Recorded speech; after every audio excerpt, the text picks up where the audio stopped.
From somewhere else.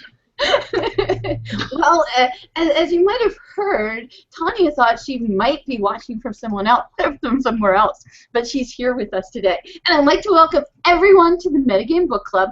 What we are going to be talking about is the blockchain revolution. And first, I'm going to introduce people. First of all, I'll let them introduce themselves. First of all, Doug. Hi everybody. Doug Levin, been studying and playing around with blockchain and Bitcoin for a little while. Really excited to read the book with you all and share what I know and learn from you. Thanks for having me. And our next person, we'll go over to Chris. Hi everyone, Chris Lukes here, normal co-contributor here for the Metagame Book Club. So welcome back to another and exciting new book club. And then we have Tanya, and Tanya's looking a little different today, aren't you, Tanya? Yeah, I'm a little I'm off camera today, but actually I'm on camera in a world where we're using. I'm in a store where you use some funny money. I'm shopping, and I'm kind of surprised to be here, but also very pleased to be part of this blockchain revolution discussion. Okay, and today is really, it's more about an introduction to what we'll be doing. So we're going to go over some things quickly, give you a little, food for thought, and then have you start reading about this stuff. So from today all the way to the end of July, we're going to be doing the blockchain revolution. And this is with the Metagame Book Club. And this is part of the Games and Simulation Network for ISTE. And also Inevitable Instructors. And that's our new logo for at least when we're doing blockchain. Okay, so if you haven't already gone, we have a Google Plus community, and you can go ahead and post an intro and tell us why your curiosity is piqued about blockchain. Go ahead, take a look at our introduction up on our website. And our basic format is going to go like this.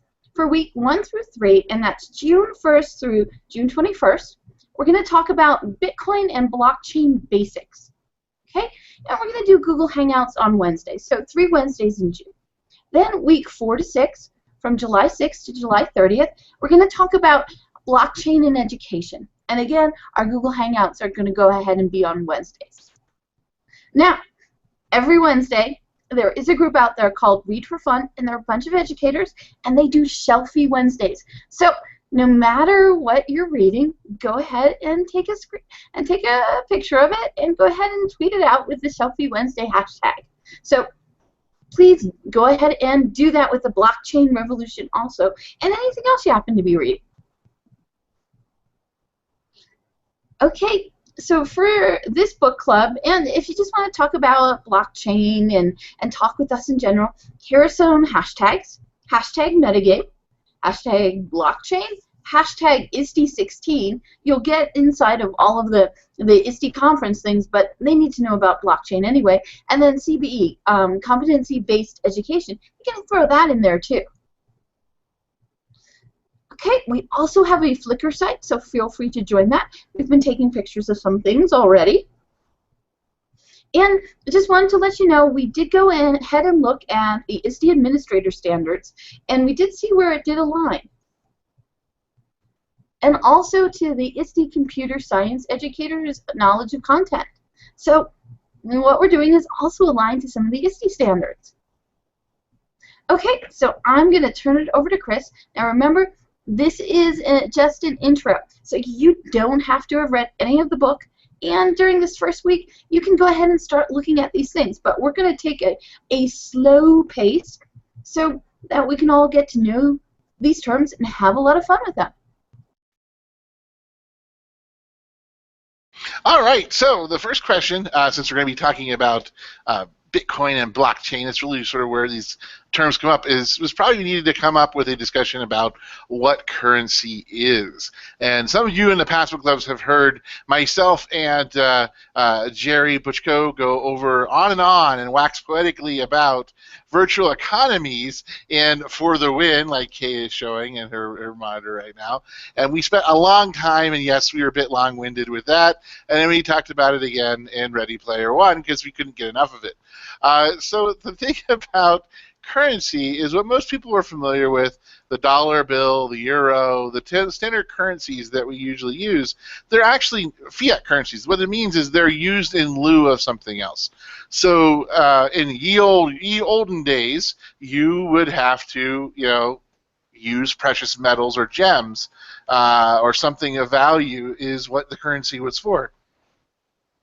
And then what happened is that people realized that, number one, they needed more money than there was a resource to be tied to. So we used to have what's called the gold standard, which meant every dollar you could actually trade a dollar, a paper dollar, for $1's worth of gold by going into any governmental banking office and get that exchange. So they realized that's not a good thing. And so a wonderful accord called the Bretton Woods Accord really sort of went ahead and limited that. And then we also had during Nixon's administration, they got rid of the gold standard altogether. And so now we have fiat currency, which is basically means the currency, the value of a currency, what a dollar is worth, what a euro is worth, is tied to several things. And so the most commonly cited sources of value that give a currency value are the creditworthiness of the government. Anybody in the U.S. or probably internationally has heard about the U.S.'s debt load and the trillions of dollars of debt, and no one likes. So how does that affect the strength of the dollar or the value of our currency? It also represents a stored value. So we talked about this before. It's a value. It's a perceived value that's there, historical value that's there. The dollar has been historically the sort of heavyweight in the currency market. Now the euro. Then there was the euro, and then now we're starting to get into looking at the yuan. And so there's a lot of different things that you're starting to see more and more of. There's typically defined denominations. So in the U.S., it's 1, 5, 10, 20s, hundreds, go on and on and on. And there's also an accepted unit of exchange. So most of you would not turn down if I were to pay you $20 for something, or pay you cash, or pay you a check, because it all sort of represents currency you're used to. So that's what we're talking about with a fiat currency, is that it's not really worth gold, it's not worth diamonds, it's not worth whatever. It's worth your expectations and a perceived value that most people will agree upon. So the next thing we have is virtual currency. So really, that's sort of where our discussion is moving towards. So what are virtual currencies? Well, according to the book from the IMF that I listed down here before, which is Virtual Currencies and Beyond Initial Considerations, and the IMF stands for International Monetary Fund, and this was actually formed by Bretton Woods as a way to get everybody in the world together, basically after the World War, to go ahead and decide on a common way to approach currency and build from there. And then what happened is really sort of, it's now expanded. So now really what the IMF is, it's a lot of central bankers, it's a lot of people who sort of set the banking regulations and the currency levels that countries have to stay in good standard. So that's sort of the group that comes about, and what their conversation about virtual currency says, it's a digital representation of value issued by private developers and denominated in their own unit of account. So very generic, very general, but it gives you lots of room. And one of the things you'll see in a little bit is that it is very broad what this might be, what a virtual currency is. But those are the key points. It's a digital representation. You can't touch it, so it's transacted virtually.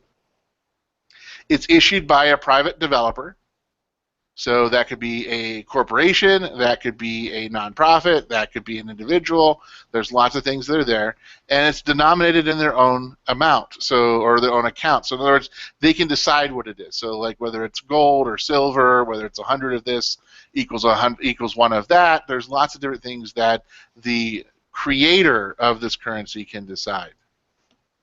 So the other thing we have here is in this figure is that you have the idea of virtual currencies.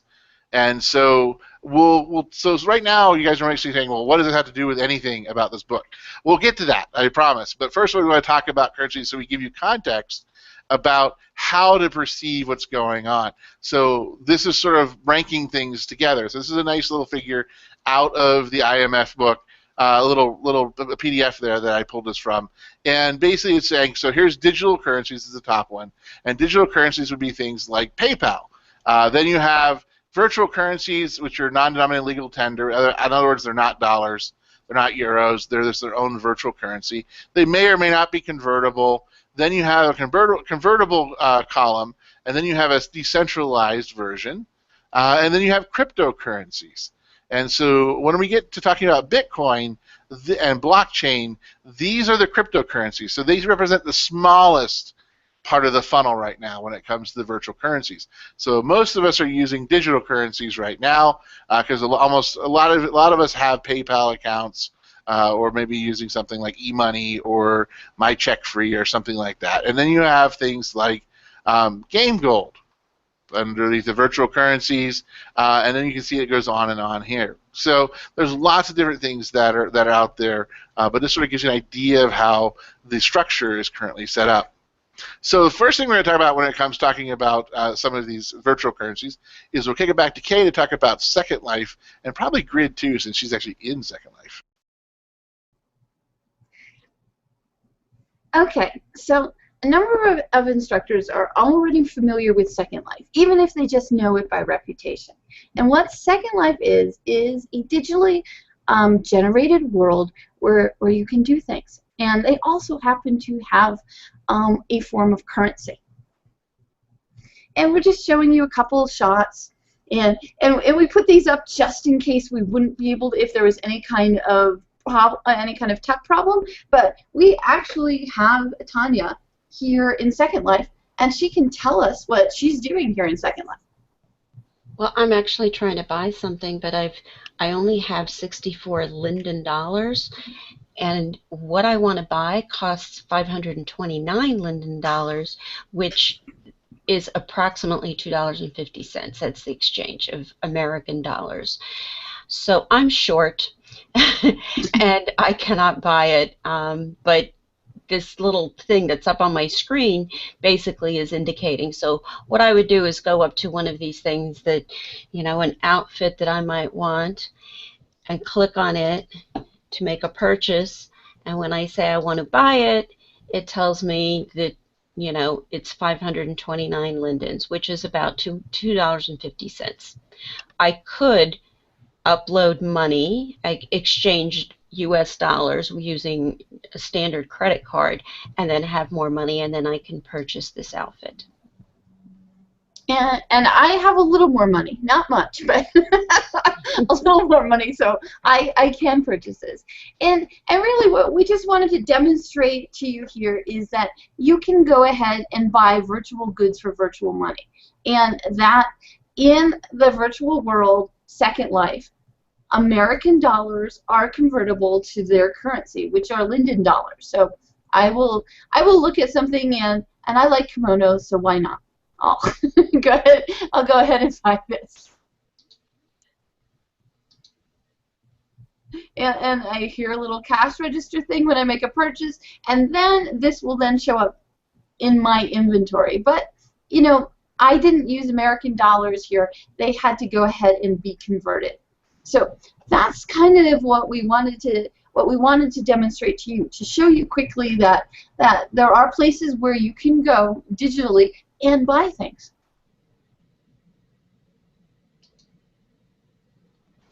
All right, so thank you, Kay and Tanya. So the other thing about it is with Linden dollars is that you can also convert Linden dollars back to U.S. dollars as well. So there is a little bit of transaction there. There's a little tax on it that Linden Labs puts on it, which is the creators of Second Life, to pull money out of it. So that's how one of the ways they make their money. So they're not the only ones though that have convertible what are called convertible currencies. So Linden dollars would be an example of convertible currencies. You can use U.S. dollars to buy them, and then you can also exchange them. That's the key. What makes them convertible? You can convert the Linden Lab dollars into U.S. dollars. I believe the exchange rate right now is about like $1 is like 200 or so Linden dollars.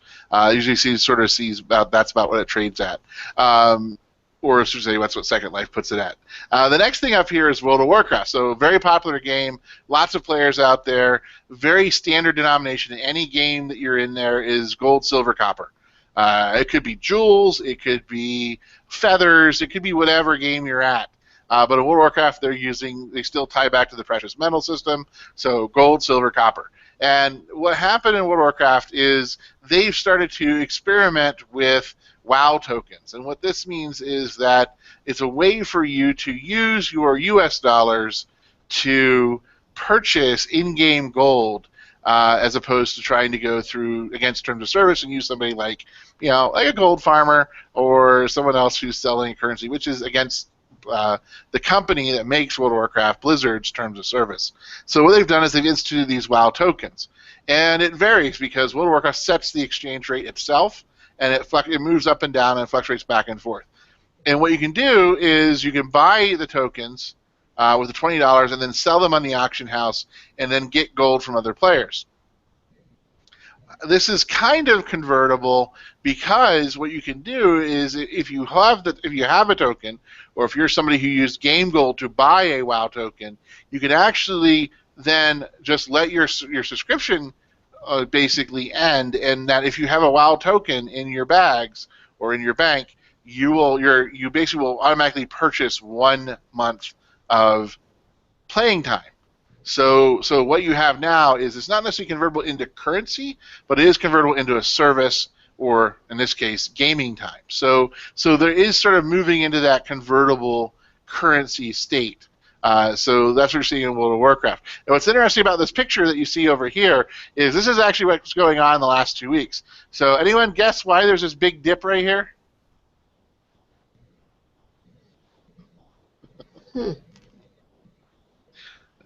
Right around, say, May 20th, May 21st, May 22nd, May 23rd. What might be going on, especially here in the U.S.?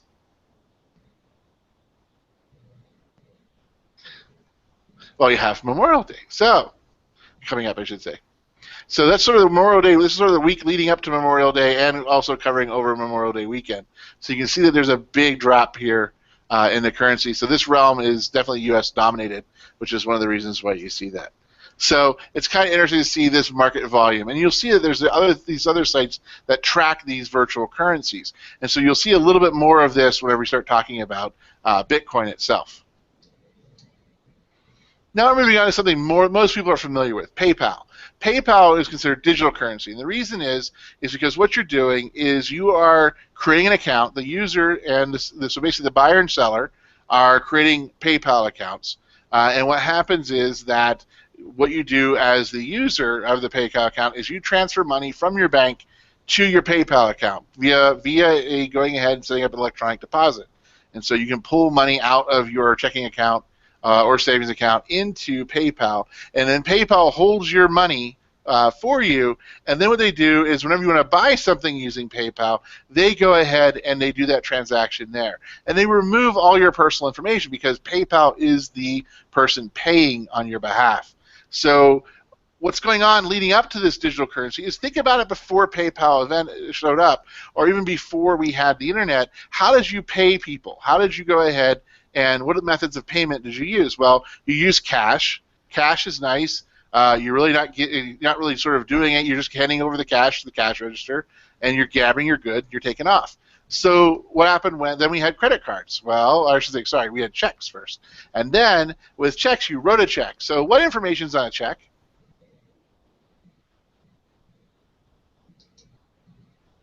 So typically it would be your address, typically it would be your bank account number, it'd be your routing number to your bank account, it would tell people who your bank is, and so you're giving information with these different transactions.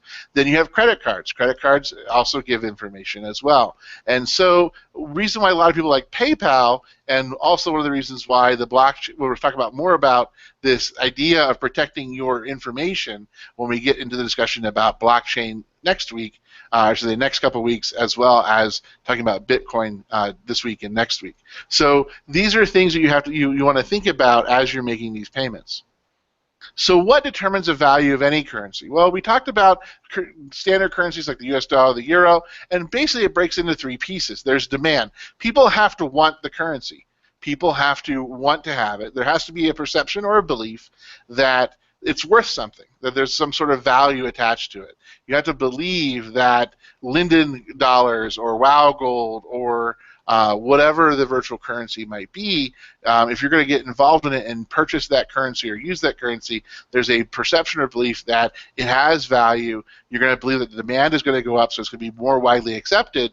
But then that last piece is really important, and that's trust. And that means that you trust that the currency is going to be valued by others, and you trust that when you're giving a transaction, when you're trying to get into a transaction with somebody, that they're going to accept it, number one, and number two, you may also be concerned about trusting that that vendor that you're paying is going to is not necessarily going to use your information or turn around and sell your information. They're going to try their best to keep your privacy and keep that information within their own walls. So that's what happens when you give Walmart or any store your check, or you let someone swipe your credit card, or you're giving that information out to any sort of vendor. They have information on you, your name, they'll have your credit card number, sometimes they'll have your security code, and different things like that. So those are things you want to protect in today's society.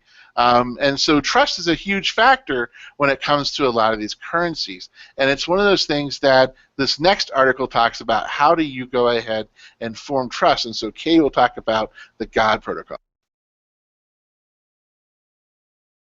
Well, I'd actually say I'm going to mention the God protocol. Now, this is on the page 4 of the Blockchain Revolution, and this was done by Nick Szabo, and he did this in like 1998.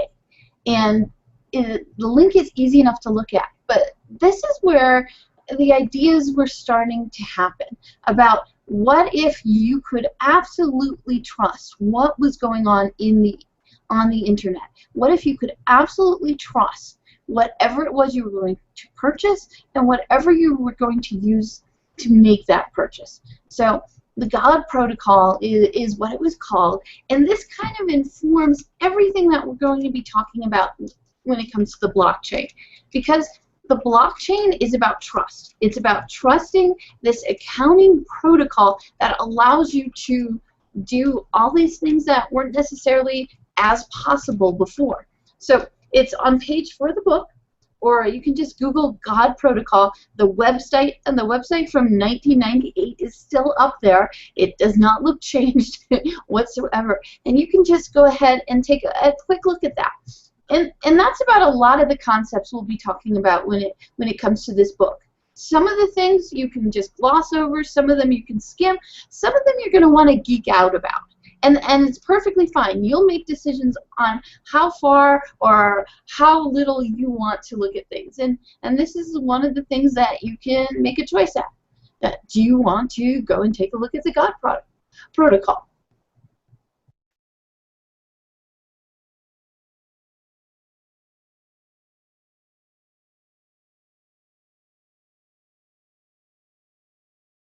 All right, we'll go ahead and turn it over to Doug to talk about Bitcoin.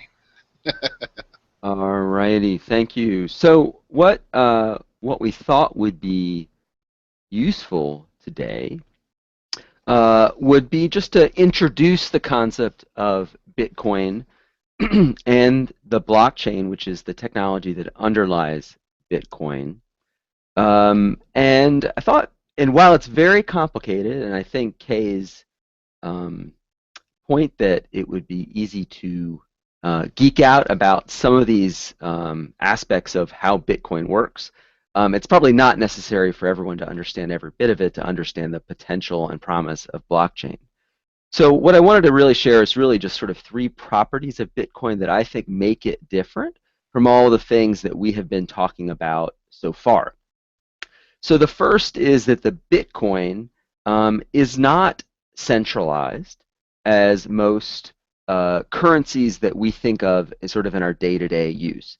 So the federal government, the Federal Reserve, the U.S. government controls our monetary supply and our economic policy. And while our individual choices and behavior in the markets influence that, the central authority of the government is vital to providing the trust and ensuring that it has worth. Even when, like for instance, 2008, when we had the big recession, the government took action to stabilize our economy. Other governments who suffered similar circumstances took other actions, and that worked out well or less well from them, and we're still actually reaping the consequences of that. Right. So now, Exactly. Bitcoin as well is not decentralized, meaning that where that authority is spread out through a few small hubs. It is really a distributed system, right? So there is no central authority. There's no hubs. There's no not is not controlled by any one government or corporation, right? So EA Blizzard controls the economy Hmm. for World of Warcraft. Linden Labs controls the economy in Second Life. PayPal is the intermediary between all the transactions that they handle, right? But Hmm. but they see everything over their network, right? Everything goes through them. Exactly. Right. So Bitcoin, it is it is a distributed system, and so each dot in this network map could represent an individual or it could represent a computer because it's a digital currency on the network. And there are no barriers to joining the network. Anybody with a computer and a little bit of savvy can hop on, no matter where they are, all around the world. And interestingly, there is not you don't need to know who these other people are to participate. You often don't know who they are. Um, and so that is really an interesting property. But it does beg this question of trust. So how are decisions made? The reason that people have trust is there's mathematical rules that are coded into this open source software that are subject to inspection. And so it's the consensus of miners that build the trust. And so in practice, this is important because it means that Bitcoin can't be devalued or by a single actor or institution. It can't be minted, forged, or copied, except insofar as the rules provide. And the network then is inherently robust and resistant to attack or sort of acts of God. So brings us to the second property of Bitcoin that is really different, that I think is worth understanding, and that is it is kept in sync by miners. And who miners are in the Bitcoin context are the people who are running the Bitcoin network. They ensure that it remains accessible, and even though it's distributed, and stays in sync across thousands of computers globally, which is a really big deal in the computer science world. And this is where the cryptography comes in when they talk about cryptocurrency. It is the cryptography that allows all of these distributed nodes to stay in sync. And solving these problems is really hard, right? So it's been Hmm. suggested that the inventor of this this software system underlying Bitcoin would be worthy of a Nobel Prize in economics. Of course, the only problem is that we actually don't know who the creator is, right? So that's a story for another day. So Speaking of mysteries, we actually have a couple of questions from Tanya. So Tanya, would you like to ask your questions? Well, you might be having the answers later, but as you were talking, well, first of all, when you talk about barriers, I mean, ultimately you have to have a computer. So if you don't have a computer, that is a barrier. If you don't know how to use it, that is a barrier. So yeah, like everybody has a computer and anybody can do it, but you have to have a little know-how, right? You have to, and you have to have a computer. And I couldn't help but wonder about populations where that doesn't exist. Um, the second question I had is, I was just curious, how many miners are there? And how do you become a miner? Right. So those are all good points, and I would only say to the first point about needing a computer. You do need a computer to participate on the Bitcoin network, but there are services that sort of bridge what is online to the physical world. So if you think about Western Union, right? So they have lots of local offices, but they use their system to transfer money from place to place all over the world. That system could be replaced with a system based on Bitcoin and blockchain. So you could still have local offices, and they're transferring money instead of by the Western Union system, by the Bitcoin system. So, but it's absolutely the case. But to get onto WoW or use PayPal, you need some kind of technology too. How many miners are there? So I think I don't know. It is probably a knowable answer. The short answer is thousands of individuals and tens of thousands or more computers devoted to it right now, and that has changed and grown over time. It used to be that you could mine on your regular old computer, and then you had to use sort of a nice computer that had a nice graphics card. Now you have to use a specialized device, and so actually what you're seeing, that little video on the screen, are those specialized devices. They only serve one purpose, and that is to secure the Bitcoin blockchain. And so they're application specific. They're really of no use or value otherwise. But they are radically more efficient. And so while you need these specialized devices, nowadays, really to secure the network, we need sort of server farms and farms upon farms, and really the computing power devoted to securing the Bitcoin blockchain right now is really pretty extraordinary. But in exchange for doing that work to maintain it, I mean, they're not doing this out of the goodness of their heart or because they have a libertarian belief that government should be out of money. I mean, they're getting something in exchange for donating this computing power and time and resources and electricity. And that is that they get a share of Bitcoin for contributing their work. And in fact, the system of mining in Bitcoin is called proof of work. And the reason they can prove how much work a miner is doing is because of cryptography. And it's just a very interesting property of the cryptographic problems they're solving, which is that it is known how much computing power is required to solve a specific cryptographic problem.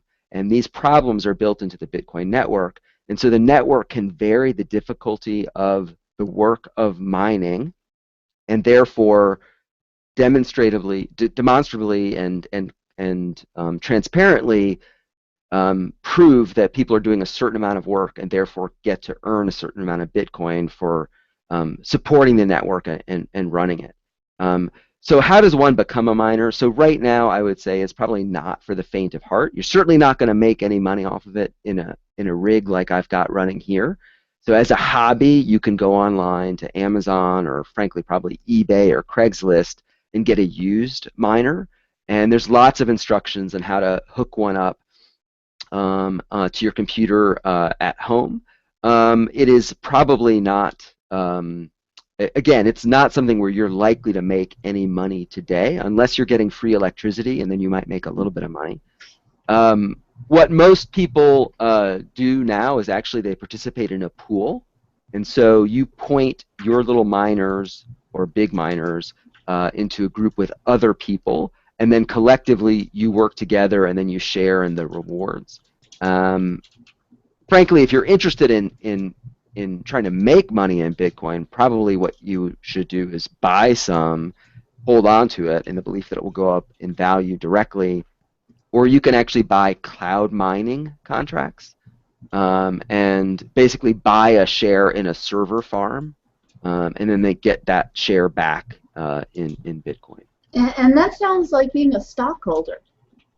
There are aspects of, oh, well, indeed, you are share, you're buying a share uh,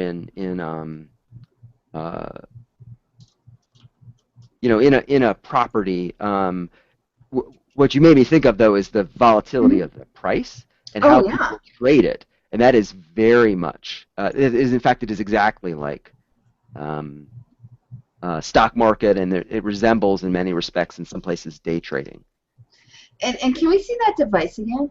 I'm sure we'll see it again some other sessions, but for the curious. Okay, There you so go. can we see your hand so we could get a size and scale thing? Right. So can you? So each of these, and I'll pull one out. My machine probably won't like it, but Just a lift it up a little higher. The little higher. machine. Yeah. Yes. All right. Thank you.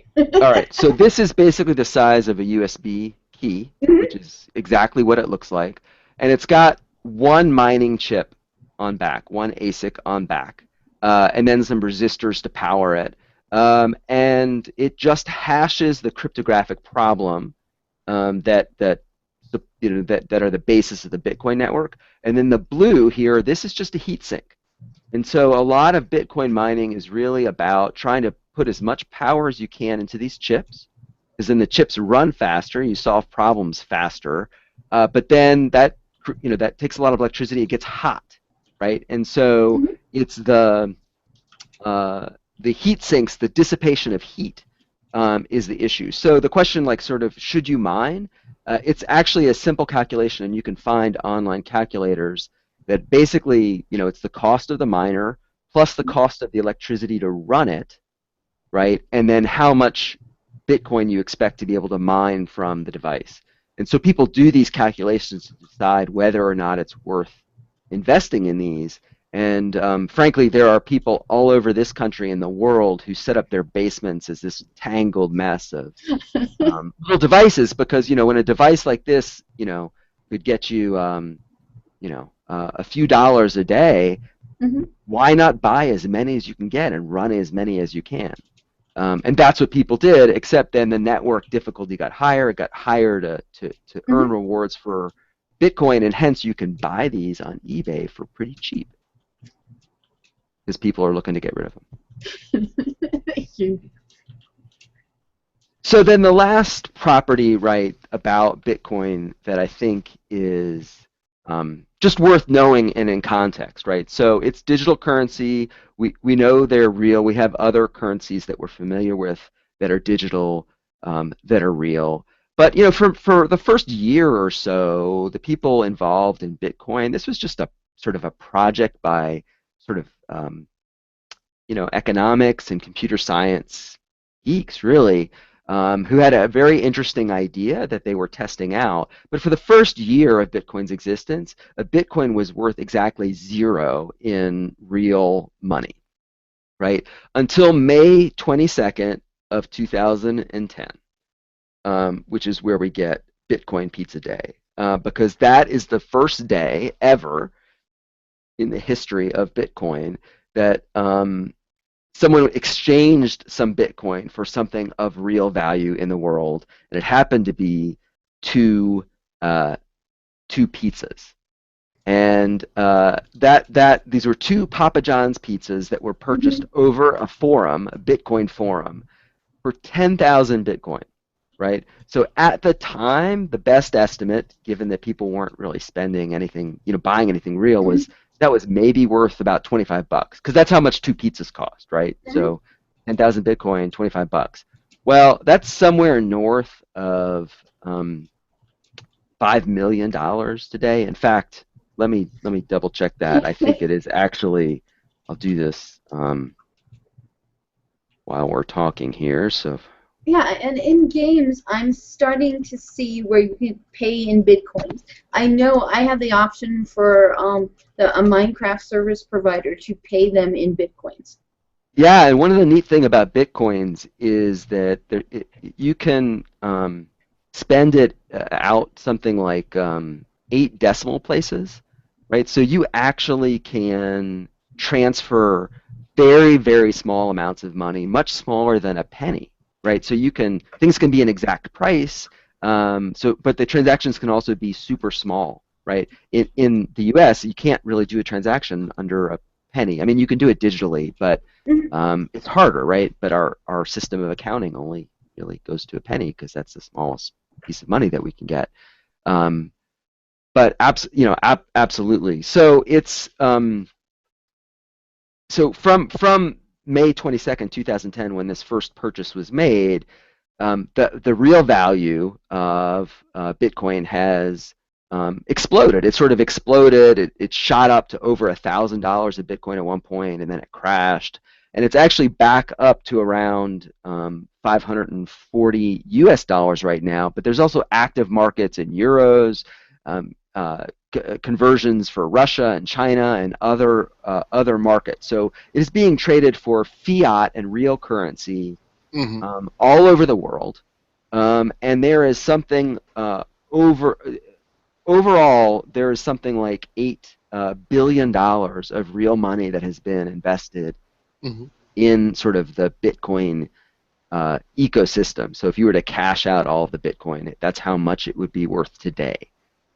So this has gone from something that was just a glimmer in people's eyes and really kind of an experiment to something that large numbers of people have jumped into and are supporting through specialized hardware, to something that is of real value right now that people are trading all around the world. And in fact, in the U.S., it's very interesting to see. We have the state of New York was the first state to regulate Bitcoin, and you can get a license in the state of New York to trade and purchase Bitcoin, and institutions like the IMF, the IRS, and others are starting to think about what is the right regulatory framework for thinking about this thing that is Hmm. outside of government, which is the thing that's so hard for people to get. And you can't like go sue somebody because there's not one, or a company because there's not one that's running it, and it's worldwide, Exactly.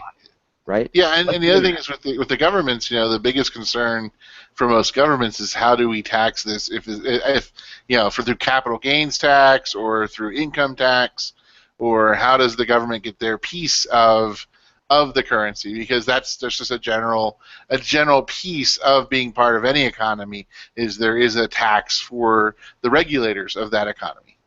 it's also a case of trying to track the transfer of large amounts of money. So money laundering is also a big issue that is played Hmm. out in this context. And while Bitcoin is sort of anonymous, because it creates a sort of a digital record, a ledger, it's not. Uh, it, it actually, in some respects, is easier to track by the Hmm. government than things like cash, which Yeah. are, once you've gotten the cash, it's really hard to track where it goes. Exactly, and that's something we're going to be touching on a little bit more on next week as well, as we talk a bit more about Bitcoin. But I think the thing that's in so the currency is really interesting. Hmm. But I think why it's important here is that the technology that allows something like Bitcoin to exist, this distributed technology where people are trading data of real value back and forth that people trust and are willing to sort of trust with value, is really what blockchain is about. And so what's interesting then is people are taking this technology and say, well, geez, if it works for money, like a lot of money, like Hmm. like we must really trust this because it's a lot of money. Um, could we think about other things of value that could be shared or organized in this way without a central authority or a hierarchical authority? Well, that's the interesting thing about this piece is that for me, what's really interesting, and I look forward to discussing it a bit more, is next in the coming weeks that really looking at what's going on right now for um, you're starting to see that the market's getting big enough, the capitalization's getting big enough that now you're starting to see more speculators come into that market to provide more liquidity, which is necessary to allow the type of trading that you were just talking about, Doug, is that by allowing that buying and selling of the Bitcoin, you will probably arrive at maybe a more true value of what a Bitcoin is worth, as opposed to the high volatility that you currently see in the Bitcoin market, where you bounce back and forth a little bit more. So it'll be interesting to see how this grows, and we'll definitely talk a little bit more about it. But I think that we're going to go ahead and we're going to start moving on to wrap this up. And next week, actually for this week, we have readings. So pages 1 through 14. I know, huge readings. We really want you to read, and it's going to take you a ton of time. No, actually, go ahead and read through the first 14 pages of the book. It'll sort of get you ready for next week. Also, go to the Metagame Book Club site and read through the week 1 readings and additional resources, as well as hop onto the Google Plus site and chat with us. And then the next hangout will be on Wednesday, June 8th at 8 p.m. Eastern, and we'll talk more about the Bitcoin. So thank you, everyone, for watching, and have a great evening, and we look forward to seeing you in the community and see your comments. Thank you. Bye, everyone.